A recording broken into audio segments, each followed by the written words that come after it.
사람은 누구나 과거를 돌아보면 후회되고 아쉬운 것들이 남기 마련입니다. 하지만 나름 잘 살아보려고 애쓰고 노력했을 것입니다.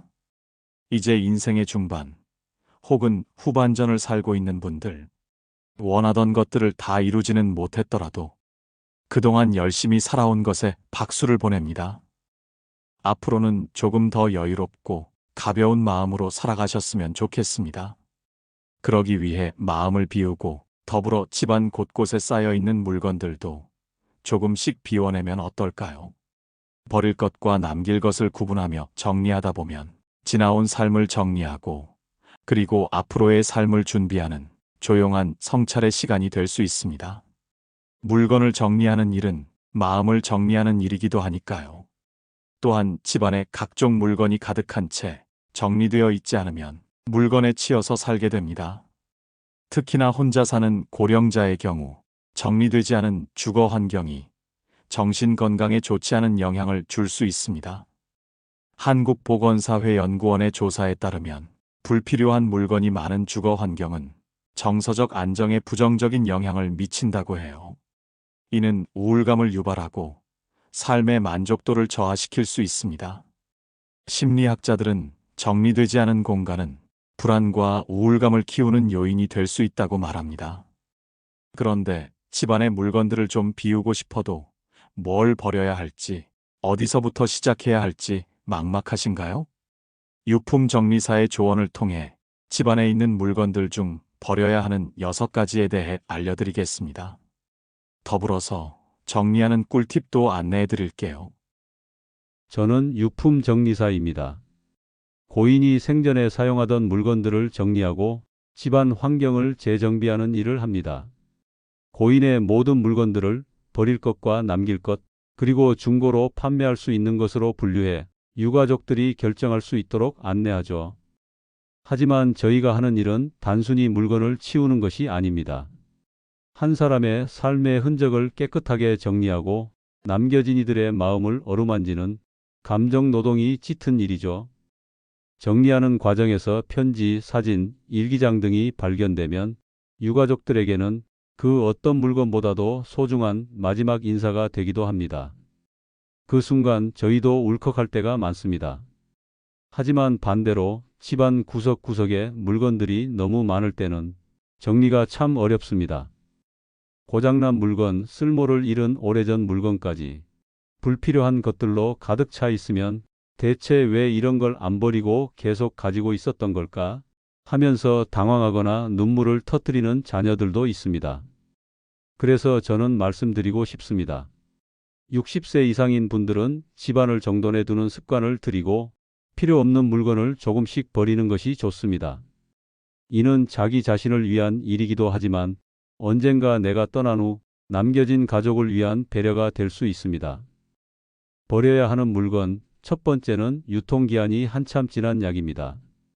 어느 고인의 집에서는 10년이 지난 감기약이 나온 적도 있습니다. 유통기한이 지난 약은 효과를 잃을 수 있고 경우에 따라 건강을 해칠 수도 있습니다. 나이가 들수록 챙겨 먹어야 하는 약이 늘어나죠. 그래서 약 보관함은 6개월마다 한 번씩 정리하는 것이 좋습니다. 쌓아두는 약이 많아지다 보면 다른 약과 헷갈려 잘못 복용할 수도 있고 유통기한이 지난 약을 먹게 될 수도 있으니까요. 그렇다고 쓰레기 봉투나 화장실 변기 등에 버리면 환경오염과 생태계 교란을 일으킬 수 있습니다. 약을 버릴 때는 주민센터나 보건소 등에 있는 폐의약품 수거함을 이용하시기 바랍니다. 유품 정리사가 알려주는 버려야 할 물건 두 번째는 헌옷과 낡은 신발입니다. 몇 년 동안 한 번도 입지 않은 옷, 여러분의 옷장에도 있을 것입니다. 지금은 입을 일이 없지만 언젠가 입게 될지도 몰라서 작아서 입을 수 없지만 언젠가 살 빠지면 입으려고 이런 생각을 하시며 보관하는 분들이 많습니다. 하지만 그 언젠가는 대체로 오지 않습니다. 나이 들수록 체형이 변해 사이즈가 맞지 않거나 유행이 지나 더 이상 어울리지 않게 됩니다. 신발도 마찬가지입니다. 혹시 신게 될 수도 있을 거라는 생각에 보관한 색이 바래고 밑창과 굽이 다른 신발들. 특히 밑창이 다른 신발은 미끄러워서 낙상의 위험이 있으니 과감히 버리세요. 버리기 아깝다고 계속 신는 분들이 적지 않습니다. 그러다 미끄러져서 골절이나 허리 부상으로 이어질 우려가 있습니다. 게다가 통풍이 잘 되지 않은 장소에 오랫동안 보관한 옷이나 신발은 곰팡이가 필 수 있습니다. 이럴 경우 기관지염, 알레르기, 천식의 원인이 될 수 있죠. 안 입은 지 5년 이상 됐으며 앞으로도 입을 가능성이 거의 없는 헌옷은 버리세요. 구입한 지 얼마 안 돼 상태가 좋은 옷인데 마음에 들지 않아서 안 입는다면 헌옷 방문 수거 업체에 돈을 받고 파는 방법도 있습니다. 또는 아름다운 가게나 굿윌 스토어 등 사회적 기업에 기부하는 것도 좋은 방법입니다. 가까운 매장으로 가져가거나 택배로도 기부가 가능하니 참고하시면 좋을 것 같습니다. 버려야 할 물건 세 번째, 고장 나거나 오래된 가전제품. 작동하지 않은 가전제품을 언젠가 고쳐 쓸 수 있을 것 같아서 수년간 보관하시는 분들 있으시죠? 결국 쓸모없이 공간만 차지하고 있었을 뿐입니다. 그리고 오래된 전기장판이나 전기난로 같은 전열기구는 고장이 안 났더라도 버리는 것이 안전합니다. 오래 사용하면 열선이 노후되어 과열이나 스파크로 불이 날 위험이 있습니다. 특히 전기장판은 접어서 보관했거나 사람이 사용하며 압력에 의해 오랫동안 눌리면 열선이 손상돼 화재로 이어질 수 있습니다. 소방청 통계에 따르면 난방기구로 인한 화재 발생의 주요 원인으로 전선과열, 전기제품 노후화, 콘센트 과부하 등이 꼽혔습니다. 만약 다른 가족 없이 어르신 혼자 주무시다 전기장판에서 화재가 발생하면 큰일입니다. 집이 불타는 것뿐만 아니라 대피하지 못해 인명피해가 발생할 수도 있기 때문이죠. 여러분의 집에 있는 전자제품을 버릴 때는 폐가전 방문 수거 배출 예약 시스템에 인터넷이나 전화로 신청하면 무료로 버릴 수 있습니다. 네 번째, 신문과 잡지, 안 읽는 책 등 각종 종이류. 날짜 지난 신문을 차곡차곡 모아서 집안에 가득 쌓아두는 분들이 계십니다. 각종 공과금, 고지서, 영수증, 심지어 마트 전단지조차 버리지 않고 모아두는 분들이 있으시죠? 나중에 읽어야지. 어딘가에 쓸모가 있을지도 몰라 하며 모아두는 경우가 많지요. 하지만 대부분은 그 나중이 오지 않습니다. 쓸모없이 공간만 차지하는 종이 더미일 뿐입니다. 게다가 종이는 화재 시 불이 잘 붙는 가연성 물질이기도 합니다. 그러니 딱히 쓸 데가 없음에도 보관하고 있는 종이들은 버리는 것이 좋습니다. 주민등록등본, 가족관계증명서 등은 발급한 지 1년 이상 지나면 대부분 행정이나 금융 업무에 사용할 때 효력이 없습니다. 버리고 필요한 일이 생기면 그때 다시 발급받으세요.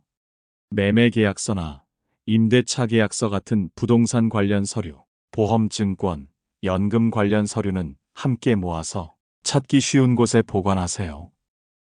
대부분의 사람들이 책을 버리지 못합니다. 다 읽은 책, 읽다 만 것. 언젠가는 읽어야지 하면서 보관하는 책도 있을 것입니다. 하지만 그 책들은 앞으로도 읽지 않을 가능성이 매우 높습니다. 책은 남겨둘 것, 버릴 것, 기증할 것으로 구분해서 정리하세요. 내 관심사에 전혀 맞지 않는 책, 가지고 있어봐야 읽을 일이 없을 것입니다. 읽긴 했지만 내용이 통 기억나지 않거나 별 감흥이 없었던 책들. 이런 책은 책장에 둘 이유가 없습니다. 나는 필요하지는 않지만 누군가에게 가치가 있을 만한 상태가 양호한 책은 기증하거나 중고로 판매하는 방법도 있습니다. 다섯 번째, 오래된 화장품. 겉보기에는 멀쩡해 보여도 개봉한 지 오래된 화장품은 산화되고 변질돼서 가려움이나 발진 등의 피부 트러블을 일으킬 수 있습니다. 특히 아이크림이나 아이섀도우 같은 눈에 바르는 화장품은 주의해야 합니다. 개봉한 지 오래된 제품은 결막염 같은 눈질환을 유발할 수도 있으니까요. 화장품의 경우 대체로 개봉 후에 6개월에서 1년 사용이 권장됩니다. 오래된 로션이나 크림은 그냥 버리지 말고 가방이나 소파 등 가죽 제품 청소할 때 클리너로 활용하는 것도 괜찮은 방법입니다. 6번째, 오래된 식품.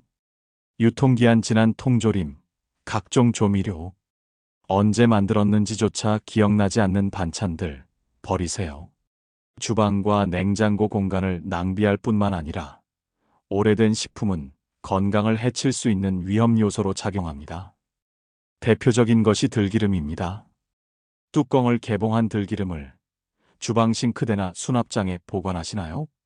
만약 개봉한 지 한 달이 넘었다면 산패되었을 가능성이 많습니다. 맛도 괜찮고 멀쩡해 보여도 이미 산화가 진행되어 건강에 좋지 않은 영향을 줄 수 있습니다. 들기름은 불포화 지방산이 풍부해 상온에 두고 섭취하면 쉽게 산패가 일어납니다. 산패된 걸 먹으면 체내 염증과 세포 손상을 유발할 수 있어요. 그래서 개봉 후에는 냉장 보관하는 것이 좋습니다. 견과류도 마찬가지입니다. 상온에서 보관하면 산패되기 쉽죠. 쩐내가 나거나 색이 변했다면 지방이 산화된 상태일 수 있습니다. 특히 호두는 70% 이상이 불포화 지방산이라 껍질을 깐 상태라면 상온 보관 시 며칠 내에도 산패가 시작될 수 있습니다. 이런 견과류 역시 체내 염증을 유발하고 건강을 해치는 요인이 될 수 있습니다. 오래된 조미료와 양념류, 반찬도 예외는 아닙니다. 시간이 지날수록 영양 성분이 파괴되고 세균 증식으로 식중독을 일으킬 가능성도 있습니다. 꽤 많은 가정주부들이 홈쇼핑을 보고 또는 마트 갔다가 할인을 하길래 일단 구매해서 보관하는 경향이 있습니다. 이로 인해 냉장고에는 각종 식품이 계속 쌓이게 되어 결국 무엇이 신선하고 무엇이 오래되었는지조차 구별하기 어려워집니다.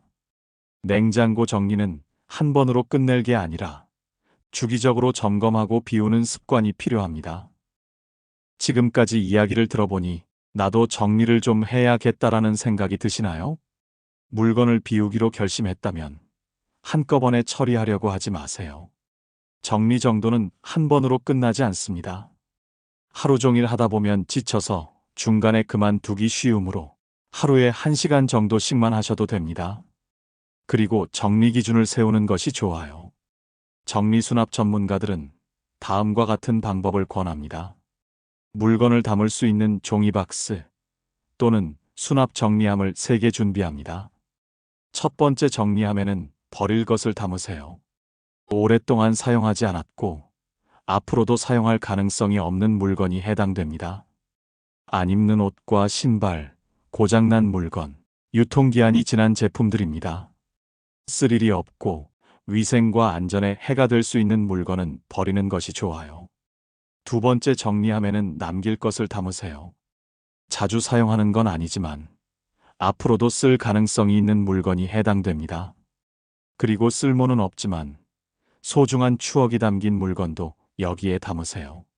이런 것들은 정리 후에 적당한 자리에 두면 됩니다. 세 번째 정리함에는 기부할 것을 담으세요.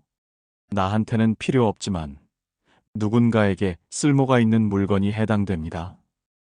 버리기엔 아깝고 그렇다고 해서 가지고 있으면 자리만 차지한다고 여겨지는 물건은 필요한 사람에게 나눠주세요. 예를 들어 상태가 좋은 옷이나 신발, 사용 가능한 비교적 깨끗한 전자제품 등이 해당됩니다. 앞서 안내해드린 재활용품 매장에 기증하면 필요한 누군가가 사용하게 될 것입니다. 또는 직거래 앱을 통해 판매하는 방법도 있습니다. 그런데 이렇게 집안의 물건을 정리한 뒤 얼마 안가 새로운 물건들을 아무 생각 없이 들여놓는다면 정리한 의미가 없겠지요. 무언가 새롭게 사고 싶을 때는 그 물건이 지금 정말 필요한지, 이미 가지고 있는 것과 겹치지 않는지, 그리고 그것을 둘 만한 공간이 충분히 마련되어 있는지를 신중하게 생각해 보시기 바랍니다. 집안의 물건 정리는 단지 버리는 행위만을 뜻하지 않습니다. 과거에 내가 어떤 삶을 살았는지, 지금은 어떻게 살고 있는지 점검해보는 과정이기도 합니다. 불필요한 것들을 정리하고 공간이 달라지면 생각과 감정도 달라질 수 있습니다. 그리고 그 변화는 삶을 더 가볍고 평화롭게 만들어줄 수도 있습니다. 정리를 하는 게 너무 힘들게 느껴진다면 오늘 소개해드린 6가지 중에서 단 하나만 골라서 비워내 보세요. 입지 않는 옷 한 벌, 책 한 권. 이 작은 행동이 의외로 큰 변화를 이끌어낼 수도 있습니다. 당신의 삶이 더 가볍게 정돈되기를 진심으로 응원합니다. 마지막으로 오늘 이야기에 공감되셨다면 좋아요 눌러주세요. 그럼 다음 영상에서 또 인사드리겠습니다. 감사합니다.